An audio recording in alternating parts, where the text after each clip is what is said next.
नमस्कार दोस्तों, स्वागत है आप सभी का RP technical study YouTube channel में। तो दोस्तों, आज की इस वीडियो में अपन बात करेंगे टेक्निकल हेल्पर का 24 मई 2022 का सेकंड शिफ्ट वाला पेपर है, उसका एनालिसिस करने वाले हैं। तो वीडियो बहुत इंपॉर्टेंट होने वाला है। वीडियो को लाइक कर दीजिए और अपने दोस्तों को भी शेयर कर दीजिए। जिस दोस्त ने भी अभी तक चैनल को सब्सक्राइब नहीं कर रखा है, वो सभी दोस्त एक बार चैनल को सब्सक्राइब भी कर लीजिए, साथ ही ऑल नोटिफिकेशन बेल को भी ऑन कर लीजिए। तो चलिए शुरू करते हैं। तो दोस्तों, पहला क्वेश्चन दे रखा है, कार्बन बरस कितना भाग शेष रहने पर बदलना चाहिए। अर्थात जो मशीनों में कार्बन बरस लगे होते हैं, तो उनका कितना भाग शेष रहने पर उसको बदल देना चाहिए। तो इसका राइट आंसर हो जाएगा 1/3 भाग शेष रहने पर उसको बदल देना चाहिए। अर्थात 2/3 भाग घिस जाने पर उसको बदल देना चाहिए। तो इसका राइट आंसर हो जाएगा 1/3 भाग शेष रहने पर। अगला क्वेश्चन दे रखा है, विद्युत पर कार्य करते समय सबसे पहले क्या करना चाहिए। तो दोस्तों, सबसे पहले मेन स्विच को ऑफ करना चाहिए। क्या करना चाहिए? मेन सप्लाई को ऑफ करना चाहिए। अगला क्वेश्चन दे रखा है, फोटोवोल्टाइक सेल बना होता है। तो दोस्तों, फोटोवोल्टाइक सेल होता है वह सिलिकॉन का बना होता है। किसका बना होता है? सिलिकॉन का बना होता है। चलिए अगला। तो दोस्तों, अगला क्वेश्चन दे रखा है, 100 वाट 250 वोल्टेज लैंप का प्रतिरोध क्या होगा। 100 वाट 250 वोल्टेज लैंप का प्रतिरोध ज्ञात करके बताना था, जिसमें प्रतिरोध ज्ञात करने का फॉर्मूला क्या होगा। जब आपको पावर दे रखा है, वो वोल्टेज दे रखा है, तो वी का स्क्वायर बटे पी क्या हो जाएगा? वी का स्क्वायर बटे पी। वी का स्क्वायर कितना हो जाएगा? 200 गुणा 250 गुणा 250, 250 गुणा 250 बटे पावर कितना दे रखा है? 100 वाट। कितना दे रखा है? 100 वाट। दो जीरो से दो जीरो कैंसिल हो जाएगा, बचेगा क्या? 25 गुणा 25। अर्थात 25 गुणा 25 करेंगे तो राइट आंसर कितना आ जाएगा? 625 राइट आंसर होगा। कितना हो जाएगा? 625 इसका राइट आंसर हो जाएगा। तो इस प्रकार से इसको हल करना था। अगला क्वेश्चन दे रखा है, किसी प्रतिरोध में विद्युत धारा प्रवाहित होने पर शक्ति खपत ज्ञात करने का सूत्र क्या होगा। जब किसी भी प्रतिरोध में विद्युत धारा प्रवाहित होने पर शक्ति खपत ज्ञात करने का सूत्र बताना था। तो दोस्तों, पावर ज्ञात करने का सूत्र क्या होगा? जब प्रतिरोध व धारा दे रखा है तो उसका सूत्र हो जाएगा आई का स्क्वायर इंटू आर। क्या हो जाएगा? धारा का वर्ग गुणा प्रतिरोध। अगला क्वेश्चन दे रखा है, डीसी जनरेटर में पोल शूज का प्रयोग किस लिए करते हैं। तो दोस्तों, डीसी जनरेटर होता है, उसमें पोल शूज का प्रयोग किया जाता है रिलेक्टेंस को कम करने के लिए। किसके लिए करते हैं? रिलेक्टेंस को कम करने के लिए। अगला क्वेश्चन दे रखा है, डेल्टा कनेक्शन में लाइन वोल्टेज 415 वोल्टेज है। लाइन वोल्टेज कितना है? 415 वोल्टेज है। तो फेज वोल्टेज का मान बताना है। क्या बताना था? फेज वोल्टेज का मान बताना था। तो दोस्तों, डेल्टा कनेक्शन होता है, उसमें लाइन वोल्टेज बराबर फेज वोल्टेज होता है। कितना होता है? लाइन वोल्टेज के बराबर ही फेज वोल्टेज होता है। तो इसका राइट आंसर क्या हो जाएगा? 415 वोल्टेज। फेज वोल्टेज कितना हो जाएगा? 415 वोल्टेज। अगला क्वेश्चन दोस्तों, अगला क्वेश्चन रखा, कंड्यूट पाइप वायरिंग में पाइप को किसकी सहायता से स्थापित किया जाता है। तो दोस्तों, कंड्यूट पाइप वायरिंग होती है, उसमें पाइप को सेडल्स की सहायता से स्थापित किया जाता है। किसकी सहायता से? सेडल्स की सहायता से। अगला क्वेश्चन दे रखा है, एक लक्स बराबर कितना था। पेपर में क्या पूछा गया था कि एक लक्स बराबर क्या होता है। तो दोस्तों, एक लक्स बराबर होता है 1 ल्यूमेन प्रति मीटर स्क्वायर। क्या होता है? 1 ल्यूमेन प्रति मीटर स्क्वायर। अगला क्वेश्चन दे रखा है, सबसे कम विशिष्ट प्रतिरोध किसका होता है। तो दोस्तों, सबसे कम विशिष्ट प्रतिरोध होता है चांदी का। किसका होता है? चांदी का होता है। तो इसका राइट आंसर हो जाएगा चांदी। अगला क्वेश्चन दोस्तों, अगला क्वेश्चन दे रखा है, डीसी मोटर की घूर्णित अवस्था में काउंटर ईएमएफ किस कारण उत्पन्न होता है। डीसी मोटर होता है, तो उसकी घूर्णित अवस्था में काउंटर ईएमएफ अर्थात विरोधी विद्युत वाहक बल होता है, वह किस कारण से उत्पन्न होता है। तो दोस्तों, वह लेंज के नियम के कारण उत्पन्न होता है। किसके कारण उत्पन्न होता है? लेंज के नियम के कारण उत्पन्न होता है। अगला क्वेश्चन पूछा गया था कि करंट ट्रांसफार्मर में सेकेंडरी वाइंडिंग में टर्न होते हैं। सिटी ट्रांसफार्मर होता है, उसमें सेकेंडरी वाइंडिंग होती है, द्वितीयक वाइंडिंग, उसमें टर्न्स कैसे होते हैं। तो दोस्तों, करंट ट्रांसफार्मर होता है वह एक स्टेप स्टेप अप ट्रांसफार्मर होता है। किस प्रकार का ट्रांसफार्मर होता है? स्टेप अप ट्रांसफार्मर होता है। तो उसकी टर्न्स होती है वो प्राथमिक से अधिक होती है। किससे अधिक होती है?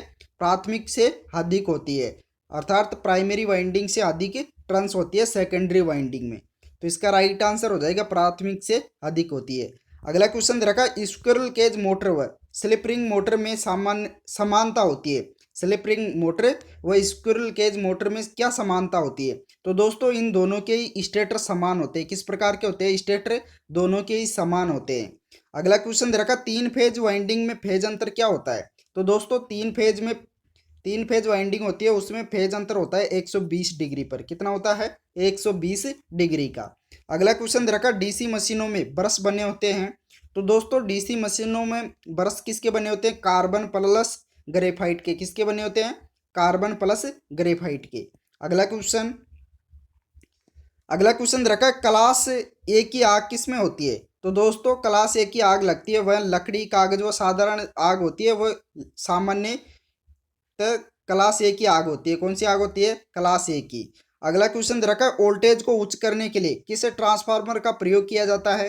तो दोस्तों वोल्टेज को स्टेप अप ट्रांसफार्मर की सहायता से उच्च किया जाता है। किसको सहायता से? स्टेप अप ट्रांसफार्मर की सहायता से वोल्टेज को उच्च किया जाता है। तो इसका राइट आंसर हो जाएगा स्टेप अप। अगला क्वेश्चन दे रखा है, इन्वर्टर का कार्य क्या होता है? तो दोस्तों इन्वर्टर का कार्य होता है डीसी को एसी में बदलना। किस में बदलना? डीसी को एसी में बदलना, ये इन्वर्टर का मुख्य कार्य होता है। अगला क्वेश्चन दे रखा है, डैम्पर वाइंडिंग का प्रयोग किसके लिए करते हैं? तो दोस्तों डैम्पर वाइंडिंग होती है, उसको हंटिंग को रोकने के लिए डैम्पर वाइंडिंग का प्रयोग किया जाता है। किसको रोकने के लिए? हंटिंग को रोकने के लिए। अगला क्वेश्चन दे रखा है, आर का मान 20 ओम है, धारा का मान 0.5 है, तो वोल्टेज क्या होगा? वोल्टेज ज्ञात करके बताना था। तो वोल्टेज ज्ञात करने का फॉर्मूला क्या होगा? जब आपके पास धारा दे रखी हो और प्रतिरोध दे रखा है तो I इंटू आर, अर्थात धारा गुणा प्रतिरोध हो जाएगा। तो जब 20 गुणा 0.5 करेंगे तो क्या हो जाएगा? पॉइंट से शून्य हट जाएगा, 5 दूना 10। इसका राइट आंसर हो जाएगा 10 वोल्टेज। करेक्ट आंसर होगा 10 वोल्टेज। अगला क्वेश्चन दोस्तों अगला क्वेश्चन दे रखा, साइन वेव का फॉर्म फैक्टर क्या होगा? तो दोस्तों साइन वेव का फॉर्म फैक्टर का मान होगा 1.11। कितना होगा? 1.11। फॉर्म फैक्टर का मान कितना होता है? 1.11। अगला क्वेश्चन दे रखा, डीसी मशीन की बॉडी किसकी बनी होती है?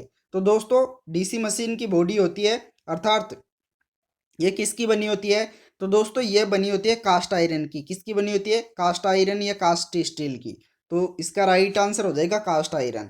अगला क्वेश्चन दे रखा, 1 मेगा ओम बराबर क्या होता है? अर्थात इसको किलो ओम में बताना था। किस में बताना था? कि 1 मेगा ओम को किलो ओम में कितना होगा?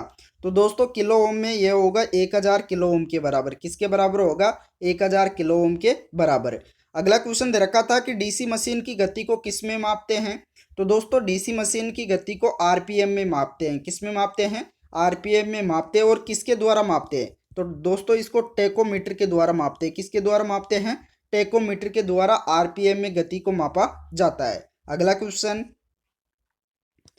क्वेश्चन दे रखा, डीसी मोटर में आर्मेचर व फील्ड संयोजन दोनों को बदल दिया जाए तो गति क्या होगी? अगर डीसी मोटर में आर्मेचर व फील्ड दोनों के संयोजन को बदल दिया जाए तो उसमें क्या होगा?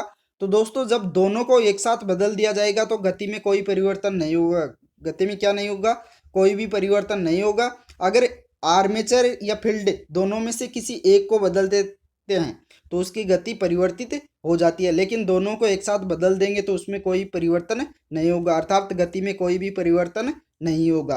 अगला क्वेश्चन दे रखा, डीसी जनरेटर में ईएमएफ का आउटपुट प्राप्त करते हैं। ईएमएफ होता है, उसको आउटपुट में किसके द्वारा प्राप्त करते हैं? तो दोस्तों कम्यूटेटर से प्राप्त करते हैं। किससे प्राप्त करते हैं? कम्यूटेटर के द्वारा प्राप्त करते हैं। अगला क्वेश्चन दे रखा, सुरक्षा उपकरण नहीं है। कुछ ऑप्शन थे, उनमें से पूछा गया था कि सुरक्षा उपकरण कौन से नहीं है इनमें से।